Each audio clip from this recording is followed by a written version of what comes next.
Hello, everyone. How are you? Happy Tuesday. This is Alex Harper. I'm the founder of Women of Culture. For those who don't know, Women of Culture is a membership community designed to connect, empower, and inspire women through meaningful engagement with the arts. So we do a lot of private museum tours, performance outings, gallery walks, just getting out and exploring the city, exploring all of the best art in the city, and really building community through the arts, as well as making the arts more approachable through community. So I'm excited to be here today because I'm going to be talking with Christine Marie Mason, who is the founder and CEO of Rosebud Woman. She is also a author, yogi, 6-time tech founder, mother, grandmother, just all around badass woman, really paving a way for women around the world. And we're going to be talking specifically about an amazing event that she has put together, which is coming up at the end of September. It's called Sensing Woman, and that's going to be in New York at a gallery in Chelsea, and so she's going to talk more about that. I'm just going to invite her on.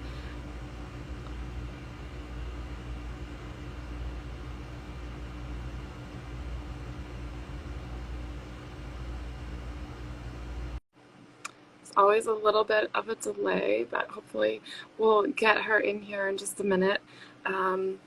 But yeah, just super excited to learn more about this event, which I am planning to go to. It's going to be, I think, 5 days of talks and workshops and things all about deprogramming and empowering women to live their best lives. There's V, who is formerly known as Eve Ensler, is going to be opening it up, I believe, the first night.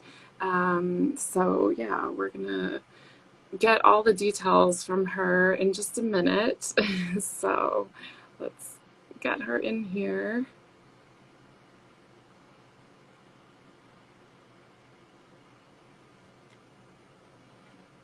Probably one of my cats is going to join us too. She's always a star of the show. So, sorry about that. I think we're having some technical difficulties. Oh, hi, there we go. Good morning. How are you? Good, you're so close. Wait. Oh, I know. Like, yeah. I'm good. Morning in California. Yeah. Oh, yeah. It's early for you. How are you? I'm good. I have a Oh, look, cat you've got a visitor. little friend. Yeah, yeah, this is Izzy. So, yes, she will be making some appearances, but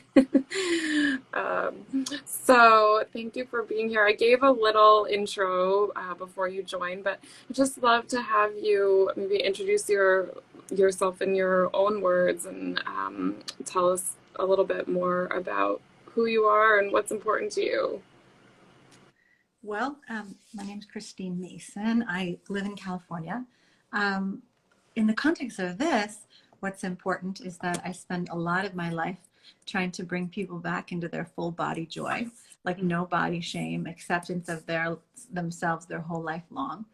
Particularly with women, I do that through my company, Rosebud Woman, which is about intimate and sexual wellness from birth to 100. Started with menopause and perimenopause, but has expanded since then. And also like yoga and tantra and philosophy of how we find more love and liberation in our lives. And then I also do a lot of events. So I put on 12 TEDx's in San Francisco. I did events like What is Exquisite, which was meant to be a multi-sensory version of that. And I feel like about a year ago, I was called to create something that was a collision portal for women to talk about like what's going on in the culture across all of these domains that are kind of changing the way we think about our bodies.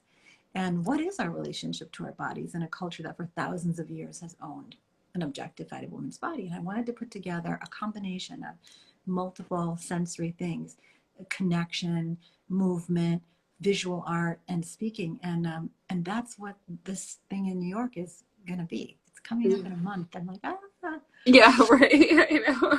coming up so fast.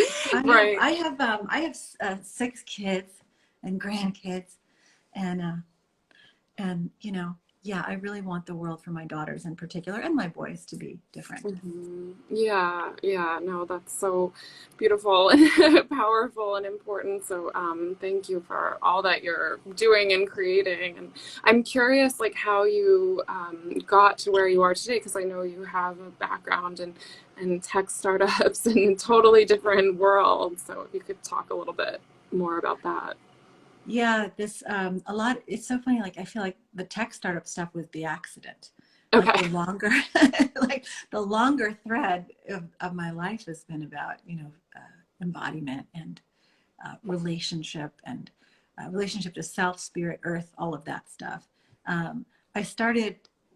I was running a tech company when I started practicing yoga, Mm-hmm. and that ran as a parallel track for about the last 20 years.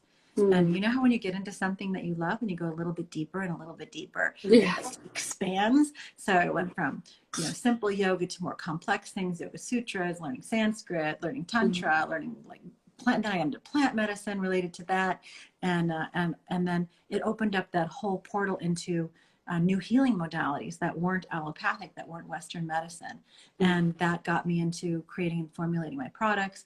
And so it all sort of ties together. Like one Yeah. thing about I feel the world would like you to become something and stay that thing. Like it wants you to be a thing that it can label and brand, but you're an emergent, always discovering creature, Mm-hmm. creatrix. And so the work in one thing that the one through line from the tech side is an understanding of how to build and scale organizations and how to run teams. So I'm not denigrating that.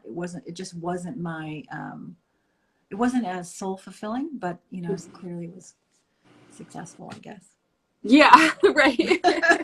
Valuable experience for Yeah, sure. valuable. Yeah, I did that for 20 years, so pretty valuable. And yeah, how did you sort of um, transition into like women's wellness and like especially with starting Rosebud Woman? Yeah. How did that come about? Well, I talk about there's a moment sometimes when everything kind of clicks for you, and looking at sort of like where the suffering was in my own life and my life Mm-hmm. experience, and how much of that was tied to violence and how much of that was tied to feminine embodiment. Those two things kind of came together. Like I talk about my early exposure to violence was included, like a pretty chaotic home. My mother was murdered first in a sexual crime, Mm-hmm. random crime, and then I lived in Iran during the revolution, and so I saw like both violence and gender stuff very intertwined in both of those situations. I mean, this is sort of analytical.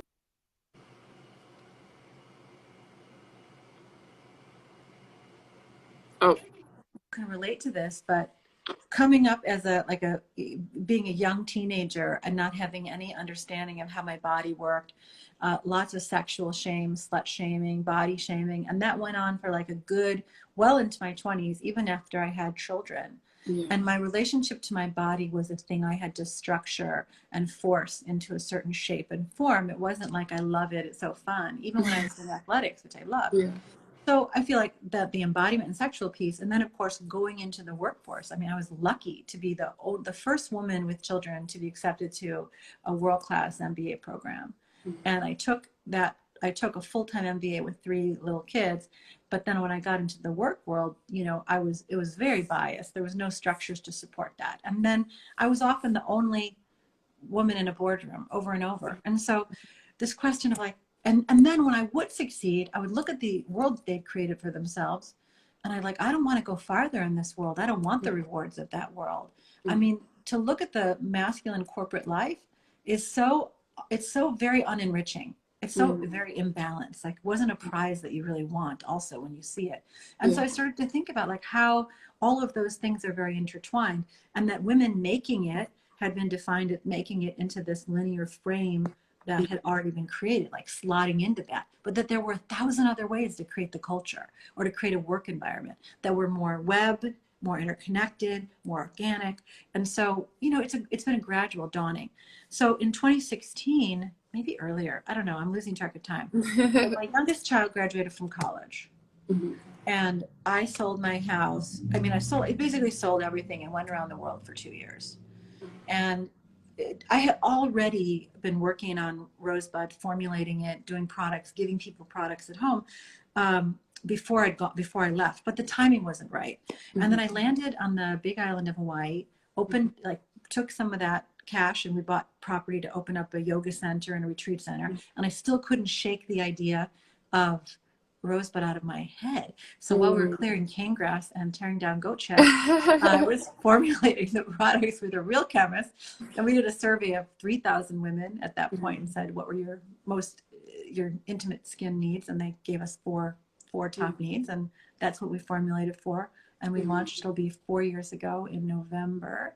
And now we're in Saks and Nordstrom's and Bloomingdale's. And it's like, it's out there. It's doing its thing. And as part of that, I get to, write books, and I do a podcast called The Rose Woman, which talks about love and liberation on the regular with great guests.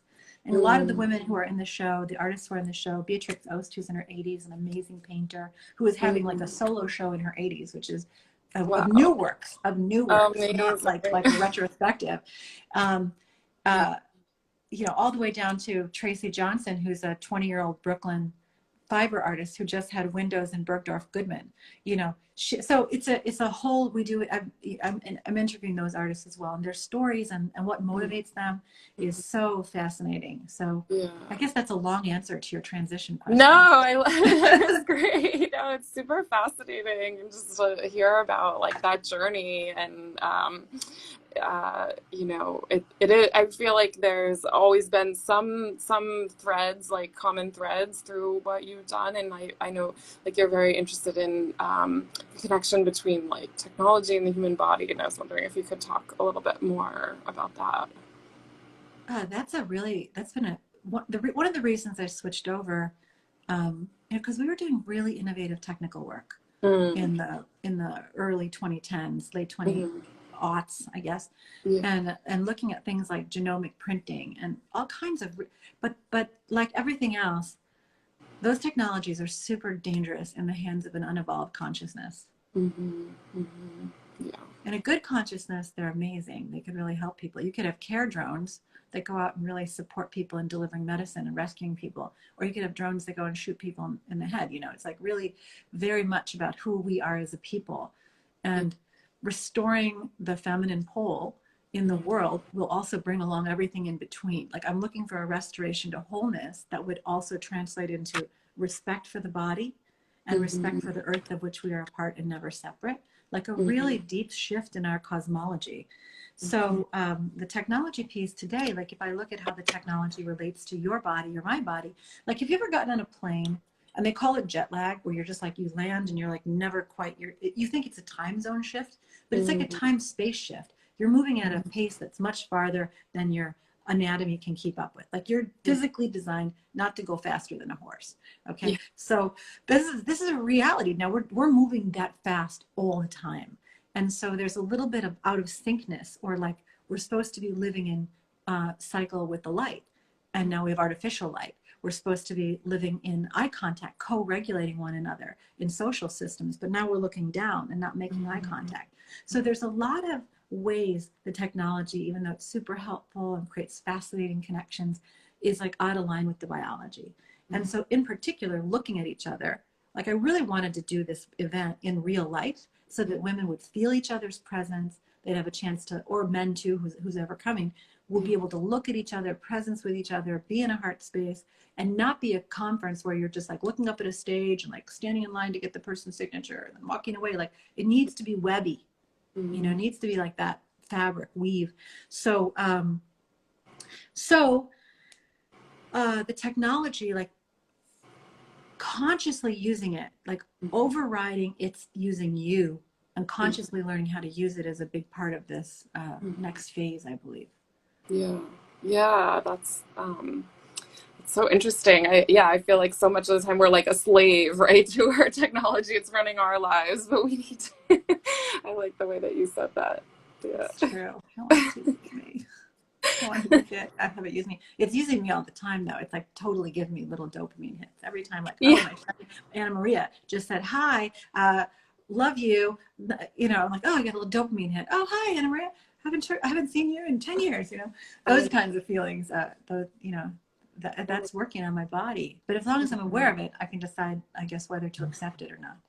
For sure. Yeah. And I think, yeah, that awareness is key. And so I love that you're talking about that and encouraging people to really like think about these things and have these conversations. So Hmm. I'm curious if, well, I feel like this is a good transition into the talking more about the event and the Sensing Woman event that's happening end of September, which yes, I know I'm super excited about, and yeah, I just love to hear more about the impetus behind that, and what it all is. If you could give us some more details. Yeah. Well, I would like to say I do believe that biology is destiny in a lot of ways. Mm. Like it's going to frame our whole life. So if you're born in a female body, you're really always have sort of a subconscious tracking on your cycles and on your pregnancy risks and on, Mm. the question of being a mother or not being a mother. And, Mm. it's like, it's subconsciously running us in addition to all the joys and concerns in the culture that we talked about, like threats of violence in the street or bias at work. And so, I really wanted, with all of my work up till now, including this show, to bring our attention back to the female embodiment. Mm-hmm. And I mean the part of the female body that is trying to be legislated. Mm. Like somebody wants to legislate your inner organs. Mm. Like just like get your head around that. Like what kind of sovereignty do you have if someone's legislating it, controlling it, putting a price on it? And I don't mind what people decide to do with their own body, but I really mind that someone thinks they can own mine. So that's been bubbling. And I think, in the 70s, there was a movement to do art that showed the vulva.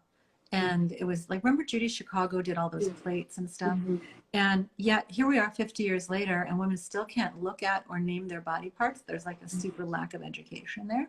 They still don't know what to expect when they hit perimenopause. They don't know where the different glands are, how to enjoy themselves sexually. I mean, like the orgasm gap is immense. There's just so much not talking and still so much shame.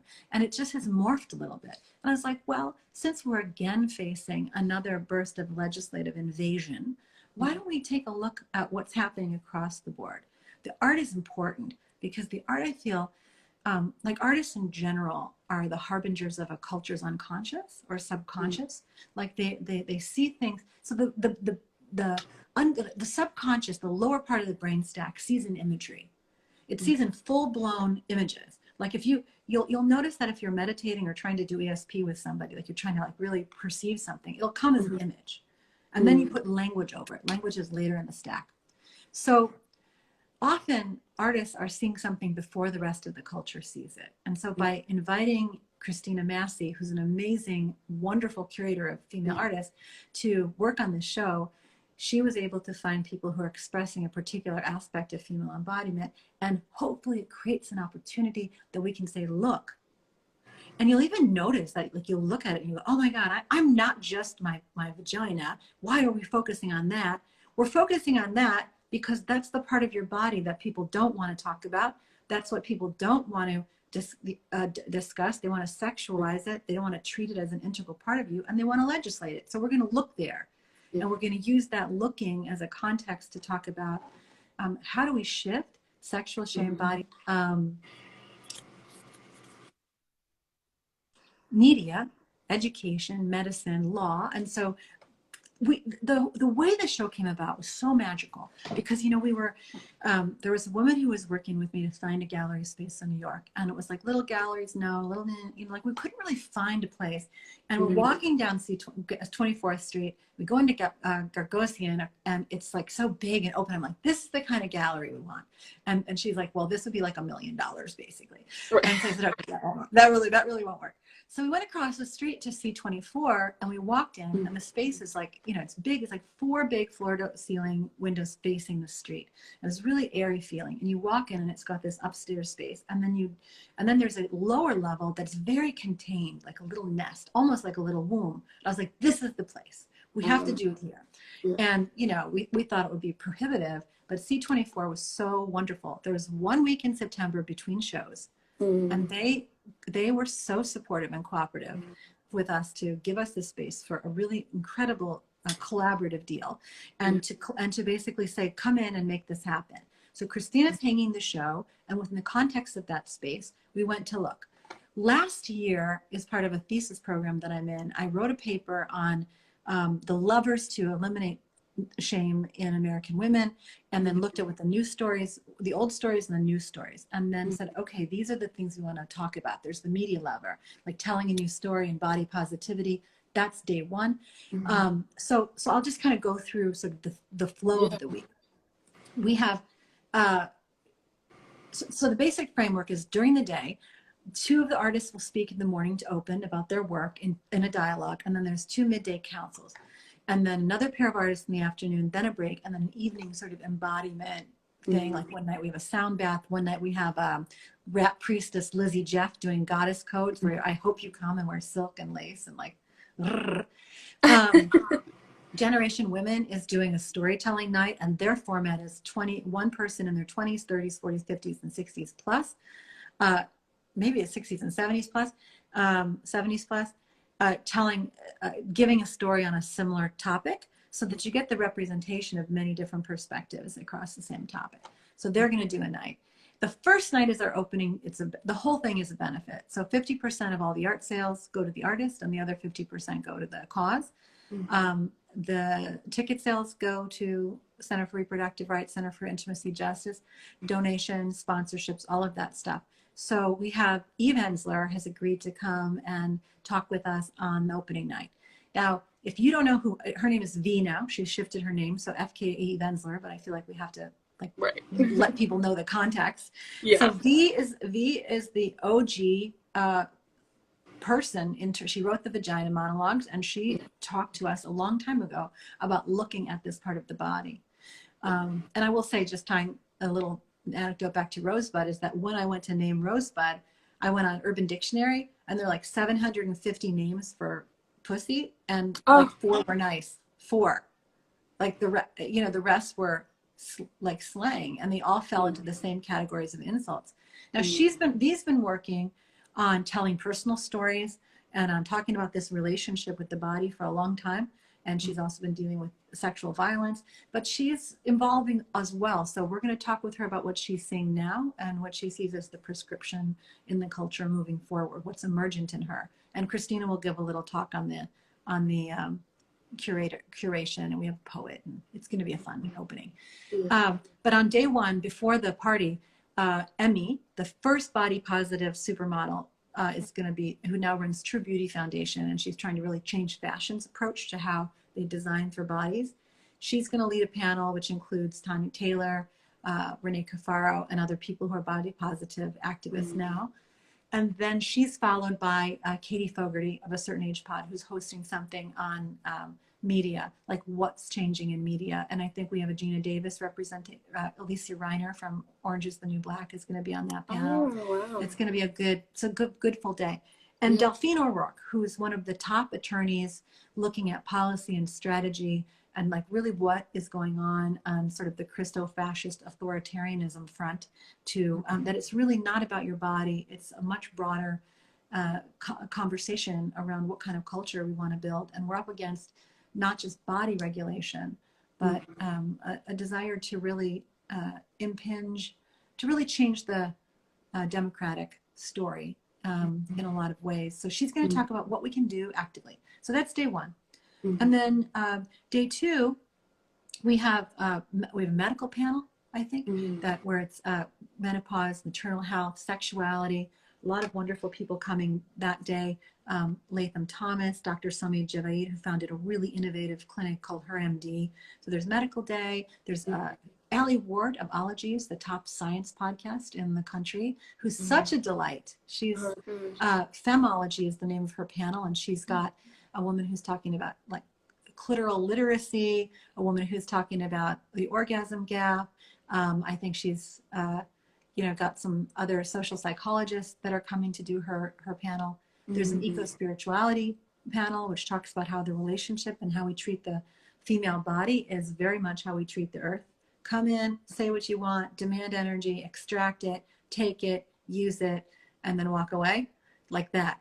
So the connection between rediscovering ourselves as earth and reinstating the feminine inside of every person, the receptive part that can feel with others.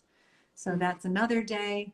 Across the board, it's just incredibly vibrant, artists and ideators in every discipline. So we're encouraging people who can take the daytime and come during the day to come.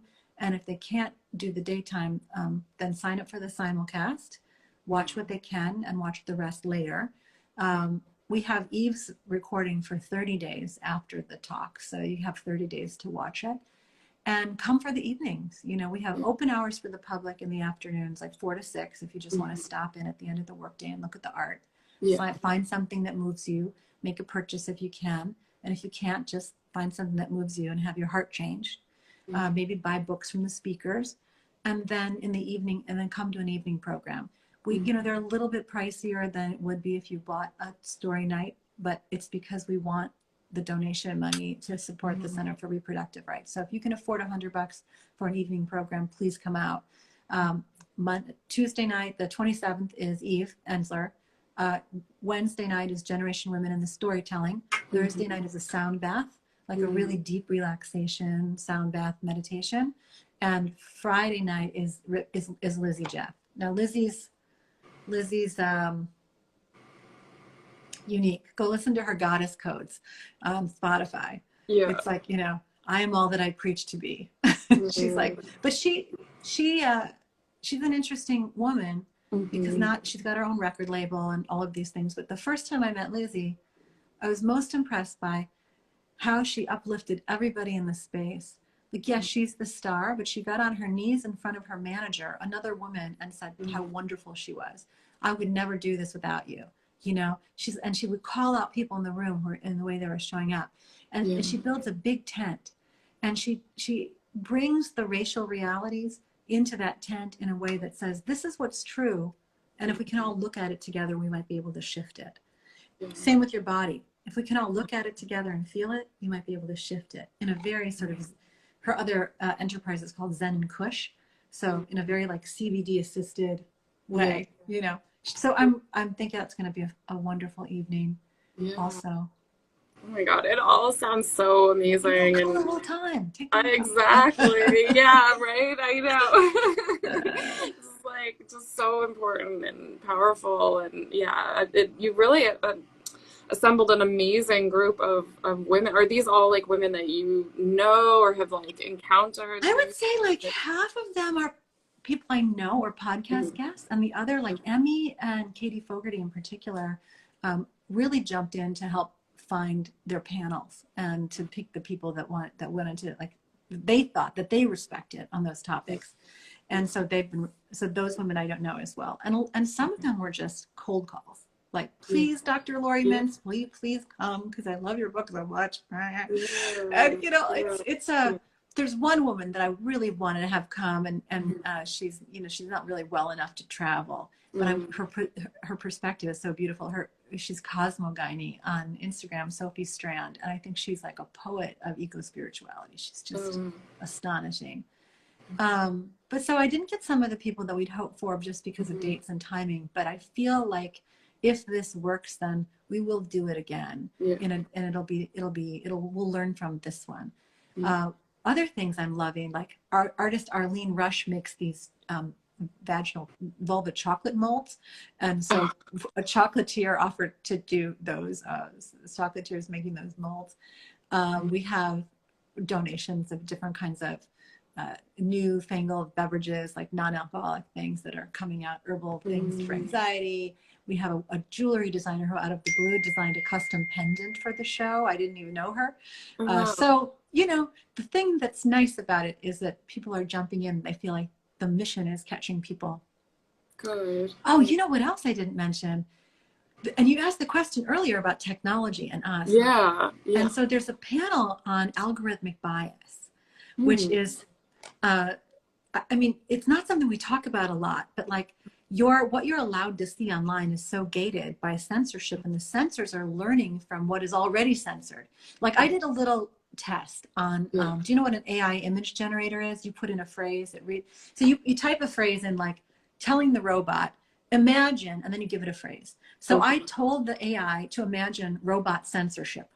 And what it returned for me was illustrations of robots with breasts and robots with sexy butts that have thongs going up them. So basically, I didn't tell it to give me women or anything like that. The AI equated censorship with women's bodies. Wow. Okay. So, I mean, it was like mind blowing. That's just one example. But like with Rosebud, when we run ads, we did a test on an ad, and we took the same copy, the same targeting, and we tried to run an ad with an older couple holding hands and a younger couple holding hands. The older couple's hands got rejected because they showed wrinkles. Oh my gosh. Or we did what test where we ran the same ad, the same copy, the same targeting with a white woman and a black woman, pregnant woman. The black woman ad got rejected. No other difference. Wow. We've had men. My son got served an ad, like can't get hard, no problem. Right. But my things on menopausal moisture get turned down every week. Oh my. So there's discrepancies. Yeah. And what the Center for Intimacy Justice and Rachel Brown Sherrill, who's a Chief Development Officer at Pulse, they're going to be talking about this, not that, how algorithmic bias is shaping our world and how it bakes in the status quo. So whatever and what is an artist, what you're interested in is like, what's at the edges, what's emergent, and how does that catch on? Well, how can it be shown? How can it catch on if it can't get a tail? It can't get a hold because it won't be shown. So I think that's my also one that I'm really interested in hearing about. I want to say that's on Wednesday. Oh wow. Yeah, that's fascinating. I mean, upsetting, but fascinating. Upsetting, but again, like the thing is, the power is in the looking. Yeah. And by looking together, you're not alone in the fear. Yeah. You know, like being in a room and saying, here's the topic, and we're all in it together, and we're not in immediate danger, but we can like relax our nervous systems and look together, things can change. It's when we like get the information and we're like, and we like choke up, we suck it up, and then we're like paralyzed in our house, and then we go clean our closets because we don't know what else to do. Like part of it is getting out into the conversation and being with one another, and having it that way. Yeah. Yeah, no, there's some nice comments coming in, and I was just curious. It made me think about just what do you hope? I mean, other than of course raising funds for, and actually, could you talk a little bit more about like where the money is going, the donation, and what? Yeah, we picked two charities. One is the Center for Reproductive Rights, which is a really large organization now. It's all lawyers who are working at the state level on legal challenges to laws that impinge on women's bodies. I mean, there's a terrible news story coming out of Louisiana this week with a woman who's 3 children already, and she's pregnant with a baby with acrania, which means the baby has no skull. And Louisiana denied her a pregnancy termination. Yeah. I mean, it's like, what business is that of the state, quite frankly? Right. And like, just how offensive that I couldn't decide for myself. Right. Ugh. I mean, I feel so badly for the people who are caught in the middle. Center for Reproductive Rights is out helping address that question in every state, and also like really helping people activate locally so that they can engage in that way. And then Center for Intimacy Justice, which is Jackie Rotman, and their thing is bringing legal challenges on bias to organizations like Meta and others that have are showing their colors on the censorship piece. and that and the reason that matters, it's not just censorship, it's that it's about education. So if I can't talk about it in a place where people are already living and existing, where people spend their time, then how am I going to educate them? So, or how are we going to have those conversations? So it's really about being able to share information freely about our bodies. So those are the two beneficiaries. Oh, amazing. Yeah. And so all the ticket sales, you said, did like 50 or 75% go? Of the art sales, it's 50% because the artists are being compensated, Right. but the gallery waived their fee. And since we're the producer and we're waiving our fee, that's all going into the kitty. And then ticket sales and sponsorships. So if you can attend, tickets for a single day during the day pass are $50. If you stay for the evening, it's like $125, or you can buy the evening for $100. Or you can buy a whole week pass for $650 and come to everything. Or you can buy it for $3,000 and make a donation. I mean, but I set it at $650 to cover the costs and make a good contribution to the event. And then of course the simulcast. So in whatever way you can participate, you can also just donate if you'd like. There's a donate button on the site, and that'll be filtered in to support things as well. But my hope is that there's a really good body of knowledge around what causes innovation, like when things really like bubble up. And there's one is in port cities and at borders and in multidisciplinary environments, like where ideas that you don't generally encounter in your daily life collide with others. So I noticed Liz Swanson's on here. She's a collage artist. She's an artist and does a lot of printing and other things like that. But it's in the intersection of her materials that new stories arise. Like she's a collision expert, But that's one of the goals here, is getting people from multidisciplines in one place where they wouldn't generally talk to each other, create collisions, and then see what happens and trust that process. So borderlands are like that. And then the other thing that creates opportunities for invention, innovation, and discovery is hyperfocus. So when you're in a tunnel vision environment where you're nose down in a particular question, things happen. So in a way, taking 4 days or 5 days and 4 nights and saying, this is our tunnel vision for this period of time, and we have a lot of people colliding, will combine to create some magic. Yeah, for sure. Yeah, no, I definitely believe in the magic that happens when women gather, intention and authenticity, and that's super exciting. Just that's your whole thing. Yeah, exactly. So amplify your creativity in the company of other sparkly women. Yeah, exactly. And yeah, I mean, the last question I was going to ask is just if there's any other like change that you're looking to create. I mean, specifically through this event, but in general, I mean, do you think it's like a mindset shift that's the most important, or just this conversations? Like, what do you think is? What's coming to mind is there's a woman named Sonia Renee Taylor. She's a body activist. She wrote a book. She wrote a slam poem called "The Body Is Not an Apology," for people who are in bodies that aren't like favored by the dominant culture. And she also talks about radical self-love and what that really means. So that you can't advocate for yourself as long as you're buying the stories that tell you you're less than in the culture. Like she's in a black body. She's in a black queer body. So she's like, if the culture's and she's heavy. And so now she talks about, if she bought all the stories about what it meant to be black in America, or what it meant to be fat in America, or what it meant to be this in America, how could she would think she was dirt. How could she ever then advocate for herself?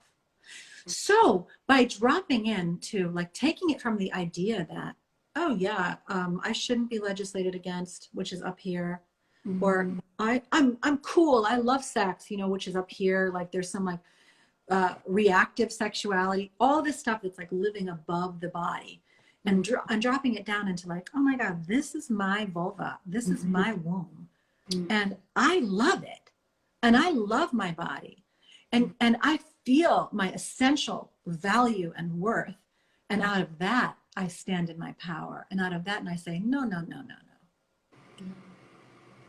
this is mine. This is here to serve. That's the motion that I hope will bring into the room. That the motion is once you feel it so deeply and it's been internalized and a light bulb goes off and you own it from your own deep self-love, that's where activism that is sustainable comes from. You lead from your love. And that's the change that I hope will happen for at least a few people. Yeah. Oh my God, I just got preachy. goosebumps. I was like, that is so inspiring. And oh my God, yeah, no, that's really, I never thought about activism in that way. So yeah, thank you for that. There's a guy, Michael Bernard Beckwith, who's a preacher in LA, and he says, no one was ever converted by an angry vegan. You know? Right, right. You gotta radiate the love of the thing. That's what attracts, you know. Yeah. Right. Right. So that's what I'm hoping to do. I hope you come. Yes, I will Well, definitely I know be you're there. gonna come. I hope all your friends come. I know, yes, I am exactly. That's my hope as well. So I'm definitely gonna be, inviting all the women of culture, all the people in my world. So yeah, and just thank you so much for all the work that you do and for creating this amazing event and bringing to light so many things that are just so important for us all to be thinking and talking and feeling. I love the embodiment piece like that. I feel like gets overlooked a lot. So yeah, the art and embodiment, the visual component, and hopefully we'll get a little sound in there, music too. Yeah. So thank you for taking the time this morning. Yeah, no, thank you so much. And yeah, again, so the dates of the event, it's September 27th. 27th. Okay. It runs from a Tuesday to a Saturday morning. Okay. It's at sensingwoman.org. And if you have any questions, you can just hit the contact button on there and we'll fill you in. And if you want to bring a group or something like that, then reach out to us too. If you have a few friends, and we'll try to make something happen that works for everybody. Yeah. So exciting. Thank you again. And definitely see you in September. Hopefully see and all. Wait, let me tell you, I can tell you I've got a countdown clock running on the site, which is a little nauseating. But it says sensing. I can't even type anymore. Yeah. Just because I want to type so fast, I typed it twice. It's 27 days, 22 hours, 16 minutes, and 28 seconds. So you have 27 days to get your calendar together and come on out and join us. Yes. Yes. All right. Thank you so much. Thank you. Have a great day. You too. Bye.